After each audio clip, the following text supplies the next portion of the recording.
Hello friends, చూడండి నేనైతే మీషోలో ఇలా మగ్గం వర్క్ బ్లౌజ్ పీస్ అయితే ఆర్డర్ పెట్టుకున్నాను. చాలా తక్కువ కాస్ట్లో క్లాత్ కూడా చాలా బాగుంది. ఈ క్లాత్ వచ్చేసి హాఫ్ ఫట్ అన్నమాట.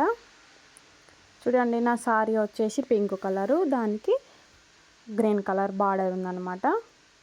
అందుకనేసి గ్రీన్ అండ్ పింక్ ఇలా బుక్ చేసుకున్నాను. చాలా అంటే చాలా బాగుంది క్వాలిటీ అయితే. ఇది వచ్చేసి హ్యాండ్స్కి, ఇది వచ్చేసి వెనకాల గల్లకన్నమాట. ఇటు ఒక హ్యాండ్స్కి వచ్చింది, అక్కడ ఒక హ్యాండ్కి వచ్చింది. ఇది ముందు పార్ట్. చూడండి ఎంత బాగుందో, చాలా అంటే చాలా బాగుంది. కాస్ట్ కూడా దీనికి వచ్చేసి 300 పడింది. సూపర్గా ఉంది, సాఫ్ట్గా చాలా బాగుంది. ఓకేనా ఫ్రెండ్స్, మా వీడియో నచ్చితే మా ఛానల్ని సబ్స్క్రైబ్ చేసుకోండి, లైక్ చేయండి.